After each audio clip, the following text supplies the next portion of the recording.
Hello, welcome to my channel, The Ascension Guide. I'm your guide, Joe Martin. So today's message from Archangel Ariah centers around truth and perception.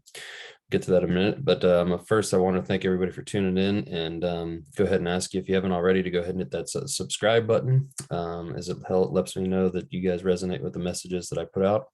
Helps me to be able to keep doing these. So if you could do that, I'd much appreciate it. All right, without further ado. So today's message revolving around truth and perception. And there's a lot of misinformation maybe, or confusion perhaps, circling around about, you hear people say my truth and their truth, your truth, the objective truth. What is truth? What are we talking about? How do we know what's true, what's real, what's a perception, and all these other things? So the message that I got to sort of clarify, and I'm going to try to expound upon it as much as I can, as much as I understand. But the exact message I got is, sorry, I'm just checking my notes here. There is one objective truth. Our perceptions of that truth make up our reality. So what does that mean?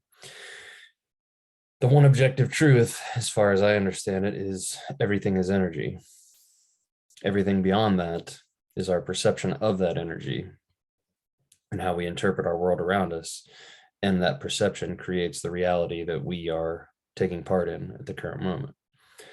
So to try to clarify this for a little bit, let's take our perception as humans, the way we perceive this energetic reality. We see color, we have taste, smell, the five senses, on and on, right? And we all have a different version and variation of those senses and how they interpret those stimuli, that data around us that we're interpreting.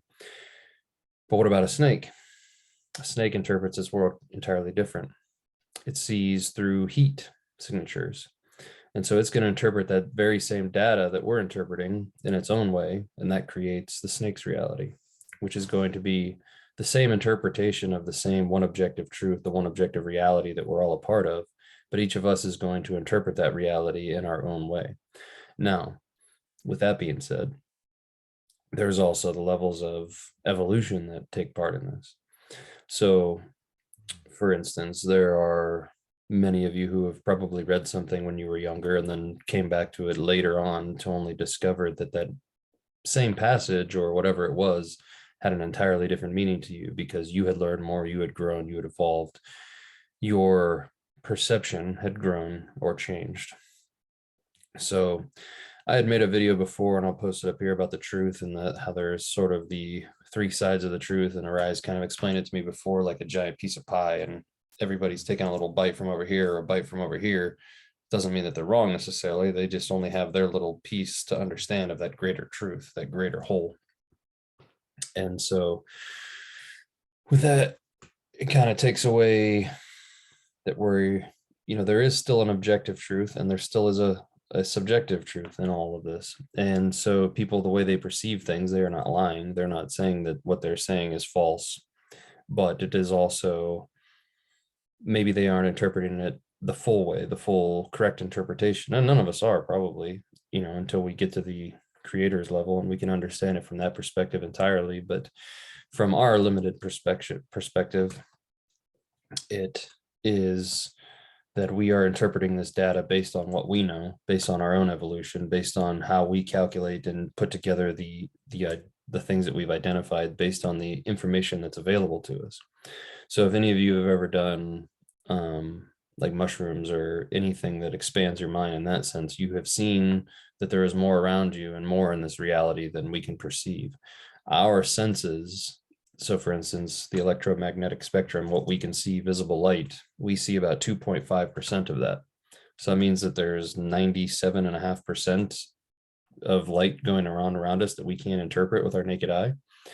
So we have to understand that our perspective, our perception of the truth is only that much. And the audible spectrum is very similar. We can only hear from 20 hertz to 20,000 hertz, right in that range. So when you take into account how limited our perceptions actually are and the way that we perceive the data around us, everybody is going to interpret that a little bit differently. It's going to interpret it through their own lens. And we have to remember too, what is, what we see. It's our eyes interpreting energy, and then it's sending a signal back to our brain. Same as smell, taste, all of those things. It's a signal essentially that our brain is processing and interpreting as something external. And part of the veil and the illusion of the third dimension and the earth school is that we have this illusion of separation. And it keeps this illusion as long as we continue to play along in the illusion. And as our perception changes, then our perception of that reality also changes, and our understanding of that reality and that one objective truth that everything is energy, everything is connected, everything is one. Once we understand that, and that we are yet just a mere perception from a different perspective, essentially. And so yeah, I think hopefully that helps to clarify a little bit about the your truth, my truth type of thing, and how there is some truth to it, but it's also, there is an objective truth, but we have a subjective interpretation of that truth that creates our reality. So hopefully that helped to clarify some things for some people, and so sort of start to understand things from this perspective of oneness, from everybody being connected, everybody being the same, because we're all energy. We are just interpreting it in a different way. We're experiencing it in a different way. And all of those things create our own interpretation of that reality. As always, I would appreciate anybody who gets any value out of these messages to go ahead and like and share, as it helps the algorithm, all those good things, spreads the message. And if you guys haven't already, or if you would like to know more information, or contact me about doing a healing, we do travel, like I've said before. I am definitely available for that. So you can go ahead and hit the email address below. Or if you just want to have a comment or a conversation that, perhaps you don't want to leave a comment on here, you can go ahead and email me too with any questions that you may have, and I'll do my best to answer them for you. So thank you everybody for tuning in. Until the next video, love and light.